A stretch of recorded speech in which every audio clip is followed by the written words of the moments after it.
nothing but group tuition, a place for all the rankers. તમને બધાને ખબર છે કે we have already started with the essays અને લાસ્ટ લેક્ચરમાં આપણે લોકોએ શું કર્યું હતું? લાસ્ટ લેક્ચરમાં તમને ખબર જ છે કે આપણે લોકોએ વિઝિટ નું કોમન ફોર્મેટ બતાવ્યું હતું. તો પછી આજના લેક્ચરમાં what we are going to take? તો આજના લેક્ચરમાં તમને એસેઝ ની જ બાબતમાં ફેસ્ટિવલ્સ લગતા એસેઝ અને અલગ અલગ પ્રકારના પર્સન્સ લગતા એસેઝ પૂછાય છે.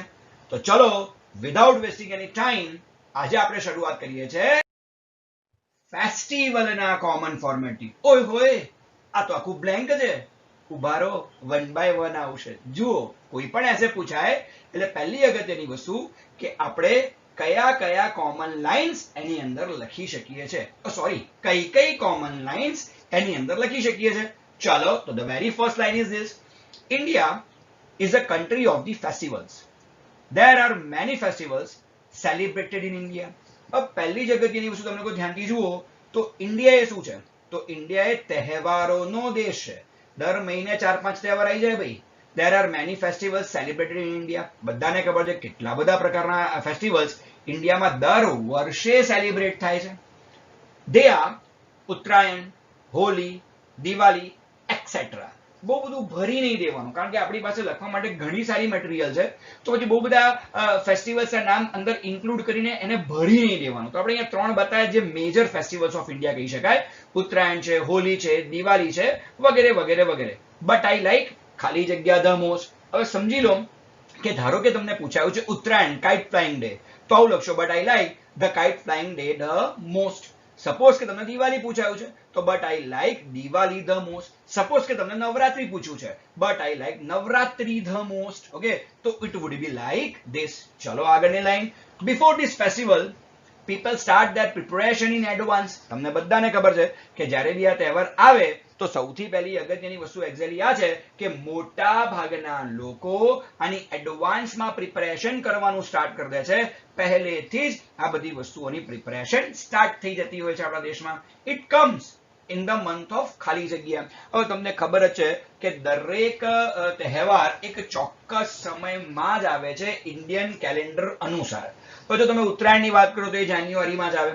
હોળીની વાત કરો તો ઓલમોસ્ટ હંમેશા માર્ચમાં જ આવે. ઓકે, દિવાળીની વાત કરો તો ઓક્ટોબર કે નવેમ્બરમાં આવે. ઓકે, અને એ જ પ્રકારે જો તમે નવરાત્રીની વાત કરો તો it comes in November, it comes in October. તો સ્વાભાવિક છે કે દરેકે દરેક તહેવાર જો આપણે લોકો જોવા જઈએ છે તો દરેકે દરેક તહેવાર માટે એક ફિક્સ મહિનો લગભગ હોય છે. ઓકે, તો it comes in the month of, જે મહિનો હોય એ મહિનો તમારે અહીંયા લખવાનો થશે આ બ્લેન્કની અંદર. નંબર 2, જે પણ લખો છો એમાં મહિનાનો પ્રથમ અક્ષર તમારે કેપિટલ લેવાનો થાય. જેમ કે રક્ષાબંધન પૂછાય અને તમે લખી રહ્યા છો ઓગસ્ટ, તો ઓગસ્ટનો એ તમારે કેવો લેવો પડશે ભાઈ? કેપિટલ લેટર્સમાં લેવો પડશે. ઓકે, ચાલો એ જ પ્રકારે on that day people are in fun and frolic mood as it comes once in a year. સૌથી પહેલી અગત્યની વસ્તુ યાદ રાખજો કે આ બધા તહેવારો વખતે લોકો કેવા મૂડમાં હોય? તો લોકો હંમેશા ફન એન્ડ ફ્રોલિક મૂડમાં જ હોય. રીઝન છે ફન એન્ડ ફ્રોલિક મીન્સ મોજ મસ્તીના મૂડમાં હોય. કેમ મોજ મસ્તીના મૂડમાં હોય?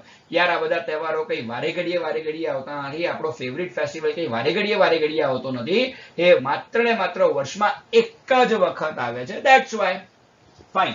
People get up early and get ready as early as possible. Simple logic is this. તમે કોઈ પણ તહેવાર આપણો જોઈ લો, ઇન્ડિયન કલ્ચર પ્રમાણે તમે જોવા જઈ જાઓ તો ઇન્ડિયન કલ્ચર આપણને એવું જ શીખવાડે છે early to bed and early to rise. Absolutely સૌથી પહેલા સુઈ જવાનું ને સૌથી પહેલા ઉઠી જવાનું. તો સૌથી પહેલા તહેવારોના દિવસે ભલે આપણે યુઝ્યુઅલ દિવસોમાં કે અત્યારે લોકડાઉનના સમયમાં ભલે આ બધી વસ્તુનું આપણે પાલન ન કરતા હોઈએ, પણ ફેસ્ટિવલના દિવસે તમે જોજો. ઓકે, ઘણી બધા લોકોને તો ઉત્તરાયણ હોય તો રાત્રે ઊંઘ જ ના આવે. મારા બેટાનો ઊંઘ જ ના આવે. 5 વાગે તું ઉભો થઈ ગયો હોય, 6 વાગે તો ધાબે જતો રહ્યો હોય. સ્વાભાવિક છે યાર, એનો ફેસ્ટિવલ છે, એનો ફેવરિટ ફેસ્ટિવલ છે. he or she is gonna behave like that. આમ અત્યારે આપણે રાત્રે જાગવાનું કીધું હોય, 12 વાગ્યા સુધી ચોપડી વાંચવાનું કીધું હોય તો સારું આપણાથી જગાતું નથી. પણ જો નવરાત્રીમાં રાત્રે 2 વાગ્યા સુધી ગરબા રમવાના હોય, હાય હાય હાય, ખાલી 2 વાગ્યા છે હજુ તો, એવા ડાયલોગ આપણા મોઢામાંથી નીકળ્યા. રીઝન છે એની પાછળનું, રીઝન એક જ છે કે આપણો ફેવરિટ ફેસ્ટિવલ છે. એટલે આપણે લોકો મોસ્ટલી બધા ફેસ્ટિવલ્સમાં જેમ બને એમ જલ્દીથી ઊભા થઈ જઈએ છે અને જેમ બને એમ જલ્દીથી તૈયાર થઈ જતા હોઈએ છે. Then they go to meet their friends and relatives. People forget all the sorrows and grudges towards one another. હંમેશા જીવનમાં યાદ રાખજો, કદાચ નવરાત્રીમાં લાઈન થોડી કામની નહીં લાગે. then they go to meet their friends and relatives. આમ તો ચાલી શકે છે, ઓકે. એવું બી કહી શકાય કે then they go to party plots with their friends and relatives. નવરાત્રીમાં ખાલી આવું કર દો, okay. Secondary thing is this કે તમે કોઈ પણ તહેવાર જોઈ લો તો એમાં હંમેશા એક વસ્તુ ઇન્ડિયન ફેસ્ટિવલ્સની સૌથી મજાની વસ્તુ આ છે, people forget all the sorrows and grudges towards one another. હંમેશા તમે જોજો કે મોટા ભાગના લોકોને જેટલા પણ દુઃખો હોય ને, તો તહેવારના દિવસોમાં એ માણસ ગમે તો દુઃખી હોય, એ સાહેબ પોતાના દુઃખને યાદ નહીં કરે. ગ્રજીસ એટલે એકબીજા માટે આપણને બહુ બધી વખતે ઘૃણા, હીન ભાવના, બહુ બધા અંદરના દ્વેષ, બહુ બધી વસ્તુઓ આપણને હોય છે. પણ at the time of festival we do not do that. ઘણી બધી વખત એવું બને કે આપણને ઘણા બધા લોકો જોડે નથી સારું બનતું હતું, પણ જો એ તહેવારના દિવસે આપણને બને ને, તો ભલે આપણે એને વિશ કરીએ ના કરીએ બીજી વાત છે, એક સ્માઇલ આપણે એને જરૂરથી આપીએ છીએ. તો સિમ્પલ લોજિક ઇઝ ધીસ કે એક જ દિવસ એવો છે કે જ્યારે લોકો પોતાના દુઃખ ભૂલી જાય છે, પોતાના ગ્રજીસ એકબીજા સાથેના ભૂલી જાય છે અને હળી મળીને રહે છે. સાહેબ આ જ વસ્તુ ફેસ્ટિવલમાં સૌથી બેસ્ટ છે, એમાં કોઈ બેમત નથી. બસ આ જ જગ્યાએ તમારે 4 કે 5 સેન્ટેન્સ કે 5 થી 6 સેન્ટેન્સ અબાઉટ ધી ફેસ્ટિવલ લખવાના રહેશે, ઓકે. જ્યારે પણ આપણા ક્લાસીસ સ્ટાર્ટ થશે ત્યારે આ બધી જ વસ્તુઓની 5 કે 6 લાઈન આપીશ, ડિટેલમાં તમને આ બધી વસ્તુઓ સમજાવીશ, પણ અત્યાર પૂરતું કોમન ફોર્મેટ મોઢે કરીને મજા તો છે અને છે જ. આગળ, festivals give us change from hour continuous life. તમે ધ્યાનથી જુઓ તો ફેસ્ટિવલ હંમેશા આપણી આજે કન્ટિન્યુઅસ લાઈફ, તમે જુઓ સાહેબ, એકનું એક રૂટીન આપણું લગભગ ચાલે છે, રાઈટ. તો સ્વાભાવિક છે કે એ રૂટીનમાં આપણને શું આપે છે, એક ચેન્જ આપવાનું કામ કરે છે. It is necessary two festivals teach us how to live life. Super, બહુ જ અગત્યની છે આ વસ્તુ શીખવી, અને કહેવાનો મતલબ એક્ઝેક્ટલી આવો છે કે festival teach us how to live life. સાહેબ તહેવારો જ આપણને શીખવાડે છે કે જીવન એક તહેવાર છે, સાહેબ એને એન્જોય કરતા શીખો. લાઈફ કેવી રીતે જીવાય ને એ વસ્તુ પણ જો આપણને કોઈ શીખવાડતું હોય ને, તો એ માત્ર ને માત્ર આપણા ઇન્ડિયન ફેસ્ટિવલ્સ છે. In the beginning the festival day gives us lots of joy and fun, but we feel nervous when those days pass. સ્વાભાવિક છે યાર, નવરાત્રીના 9 દિવસ તમે જોઈ લો, દિવાળીના 5-6 દિવસ તમે જોઈ લો, કે ઉત્તરાયણના પેલા 2 દિવસ જોઈ લો, જ્યારે આવવાનું એનું એક્સાઇટમેન્ટ જબરજસ્ત હોય, જ્યારે દિવસની શરૂઆત થાય સવારમાં, બહુ જ મજા આવે. we have lots of fun and we have lots of frolic. એમાં કોઈ ક્વેશ્ચન જ પેદા થતો. પણ જેમ દિવસ પસાર થવાનું શરૂ કરે, પેલો ઉત્તરાયણ, વાસી ઉત્તરાયણનો દિવસ અને સાંજના 5 વાગી જાય, કે તરત આપણે થોડા નર્વસ ફીલ કરીએ છીએ કે યાર હવે છેક ઉત્તરાયણ આવતી સાલ કરવા મળશે.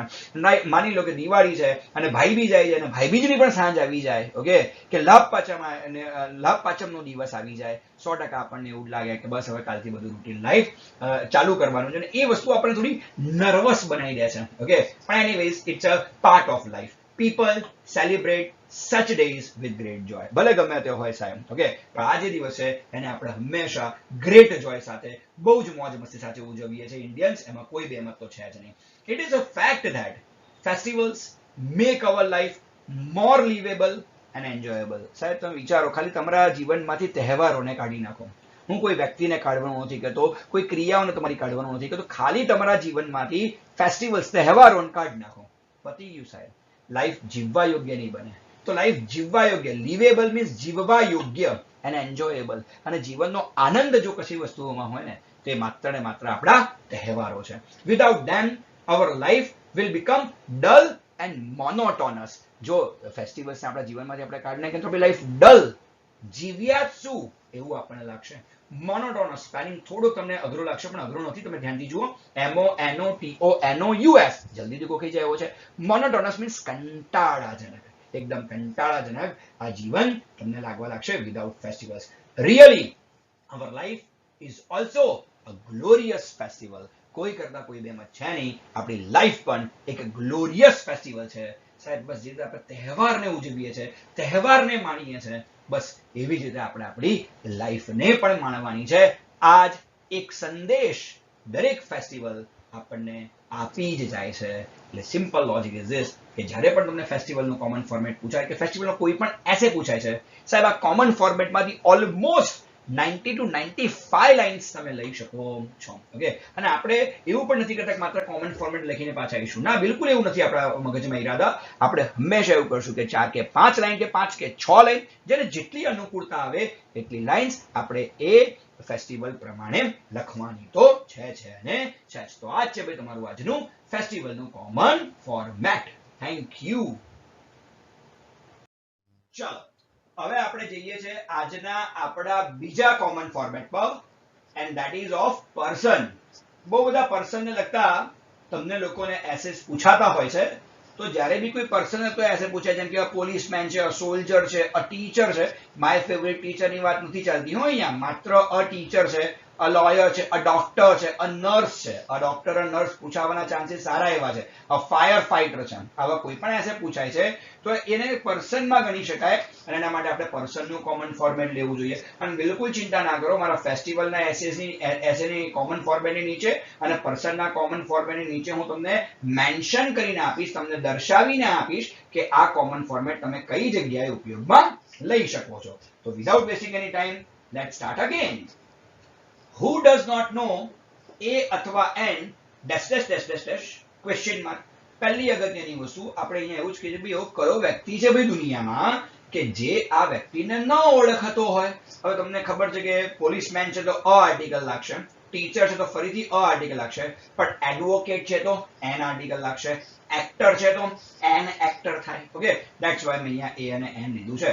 સાચી વખત કહું, 99.99% કિસ્સામાં અહીંયા તમારે એ આર્ટિકલ જ લેવાનો આવવાનો છે. From a child to an old man, everybody knows him well.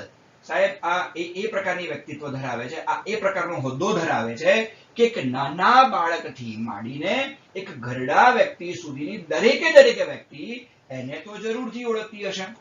Fine. He is one of the members of our society. Simple logic is this કે આ સમાજનો એ એક અગત્યનો મેમ્બર જરૂરથી છે.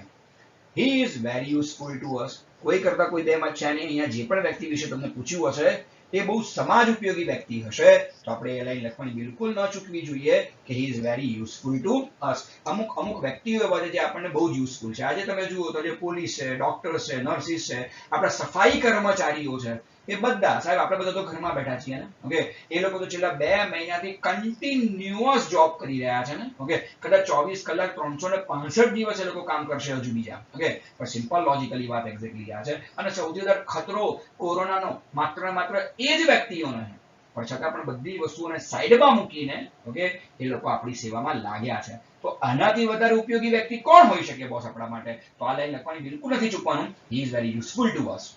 He does his work regularly. અને simple logic is this કે આવા વ્યક્તિઓ પોતાના કામથી સહેજ પણ આગા પાછા ન થઈ શકે. એ લોકોએ પોતાનું જે કોઈ પણ કાર્ય છે એ પોતાનું કાર્ય હંમેશા રેગ્યુલર કરવું જ પડે, એના વગર ચાલતું નથી.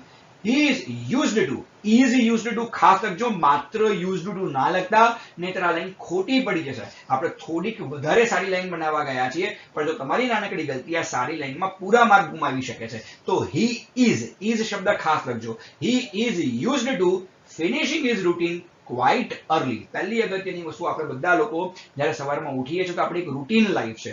ઉઠવું, બ્રશ કરવું, ચા પીવી, નાહવું, બીજું ત્રીજું, ભગવાનનું નામ લેવું, એ બધી વસ્તુઓ. પણ સિમ્પલ લોજિક ઇઝ ધીસ કે અહીંયા એક્ઝેક્ટલી કેવું છે, તો એ જે બી આપણું રૂટીન છે એ બહુ જલ્દીથી લગભગ સવારમાં વહેલા ઉઠીને પોતાનું રૂટીન પૂરું કરીને પોતાની જોબ પર, પોતાના વર્ક પ્લેસ પર પહોંચી જતા તમને જોવા મળે.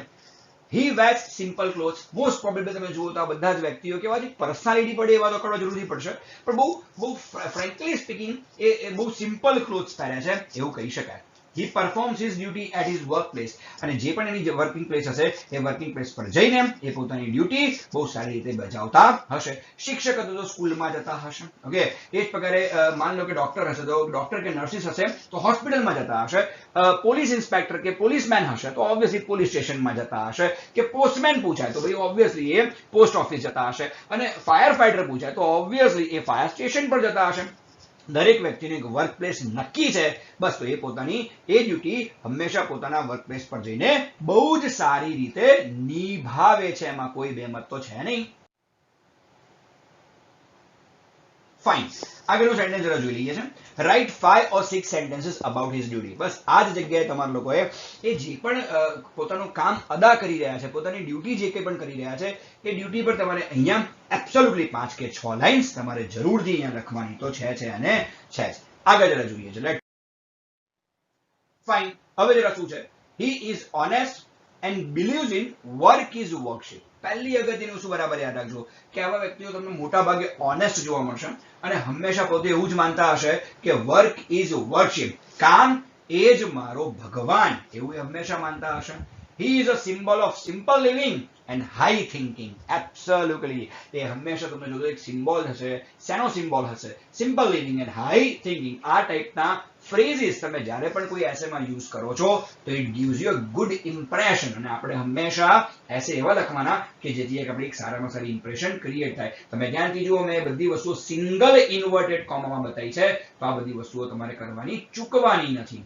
He obeys all the rules of the life. Simple logic is કે બધા વ્યક્તિઓ એવા છે કે જે જિંદગીએ જેટલા પણ નિયમો બનાવ્યા છે, જિંદગીએ જેટલા પણ કાયદા બનાવ્યા છે, એ બધી જ વસ્તુઓને એ બહુ પરફેક્ટલી ફોલો કરે છે. ત્યારે તો આ એક ચોક્કસ નિર્ધારિત સ્થાન સુધી એ લોકો પહોંચી શક્યા છે. He works hard. એ સખત મહેનત કરે છે, એમાં પણ કોઈ બેમત છે નહીં. He is active and alert too. તમે જોઈ લો સાહેબ, આ બધા જ વ્યક્તિઓ અહીંયા એવી જ વ્યક્તિઓની વાત હશે કે જેમને 24 કલાક એક્ટિવ રહેવું પડતું હોય, 24 કલાક એમને અલર્ટ રહેવું પડતું હોય. He helps everybody with his work. માત્ર ને માત્ર નો ડાઉટ એ લોકોનો એકમાત્ર ઉદ્દેશ એવો છે કે બીજા લોકોની મદદ કરવા માટે જ જીવતા હોય છે.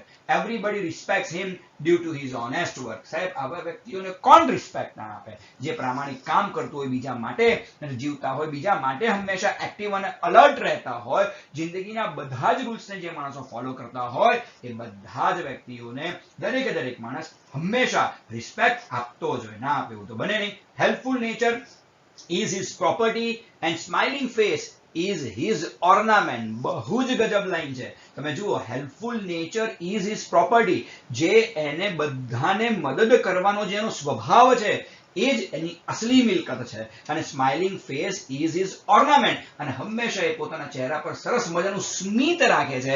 બસ એ જ એના ચહેરાનું ઘરેણું છે. એમાં કોઈ કરતા કોઈ બેમત છે નહીં. તમે જ વિચારો કે તમે સખત બીમાર પડી ગયા, તમે બહુ ડિપ્રેસ થઈ ગયા, તમે હોસ્પિટલમાં દાખલ થઈ ગયા છે, તમારું ધારો કે ભણવાનું બગડે છે, તમે તમારા મિત્રોનો નથી મળી શકતા, તમે તમારા ઘરે નથી જઈ શકતા, તમે તમારી લાઈફને એન્જોય નથી કરી શકતા, તમને કેટલો બધો કંટાળો આવશે.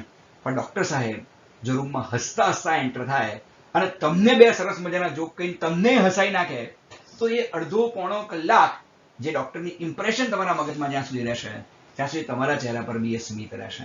તો simple logic, helpful nature is his property and smiling face is his ornament. આમાં ટીચર પણ આવી શકે.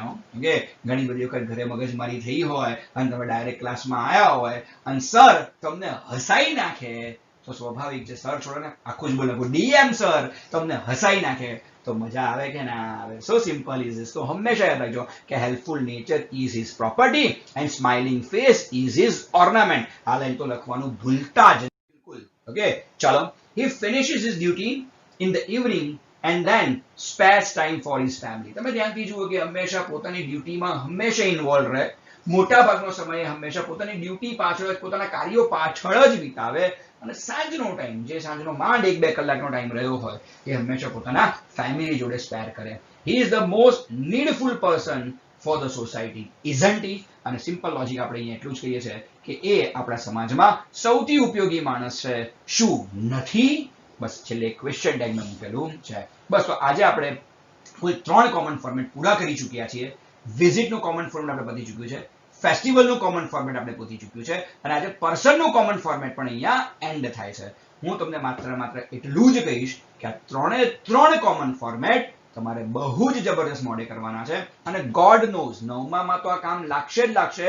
જો કદાચ તમારું નસીબ સરસ મજાનું કામ કરતું હશે તો 10મા ધોરણમાં પણ આ કોમન ફોર્મેટ તમને એસેમાં સારામાં સારા માર્ક્સ અપાવશે. એમાં કોઈ કરતા કોઈ બેમત છે નહીં. So here DM sir signing off. Thanks for listening. Thank you. By.